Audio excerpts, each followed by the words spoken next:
Selamat pagi Persekutuan Dewasa GKI Gading Indah. Rabu 18 Maret 2020, Ibadah Digital. Tema bersaksi lewat hidup. Berkali-kali saya membaca Kolose 4 ayat 1-5.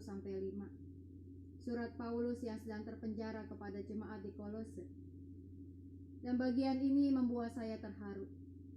Saya merasa bahwa banyak orang pada saat ini juga seperti terpenjara di tempatnya masing-masing. Social distancing membuat kita menjadi berjarak satu dengan yang lainnya. Namun keadaan ini bukan berarti bahwa kita hidup untuk diri kita sendiri. Dalam masa-masa sulit, ketika begitu banyak orang bergumul dalam hidup mereka sehari-hari, ada banyak petugas medis, orang-orang yang terpapar virus Corona baru 19 ini, dan semua yang terpengaruh secara sosial, pekerjaan, dan banyak hal lainnya sedang bergumul.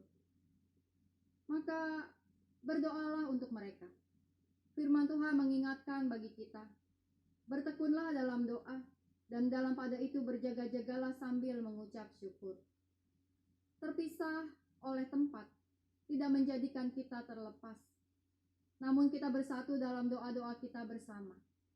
Kita menjaga diri kita sendiri dan menjaga persekutuan kita dengan saling memperhatikan dan memberi dukungan satu sama yang lain.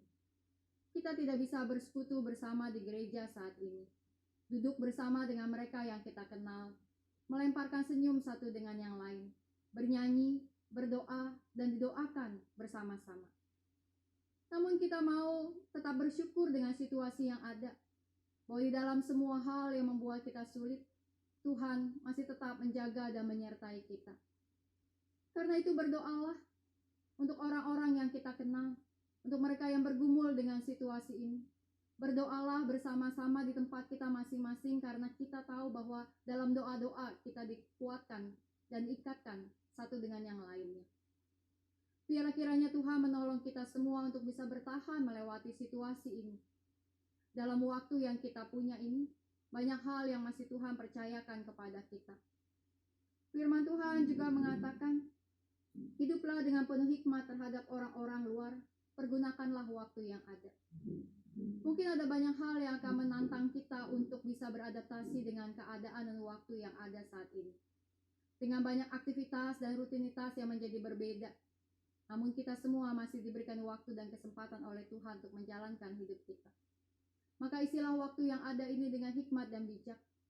Sekalipun kita terpisah oleh tempat dan berada di tempat kita masing-masing, tapi kita bisa tetap saling mendoakan dan menguatkan. Bahkan kita bisa memberikan sapaan kita kepada teman dan sahabat kita melalui media sosial. Teleponlah teman-teman atau sahabat, bahkan keluarga kita yang sudah lama tidak kita temui dan kita kenal atau dengar suaranya. Biarlah kiranya kita bisa semakin mendekat dengan orang-orang lain dengan cara-cara yang lebih kreatif pada saat ini.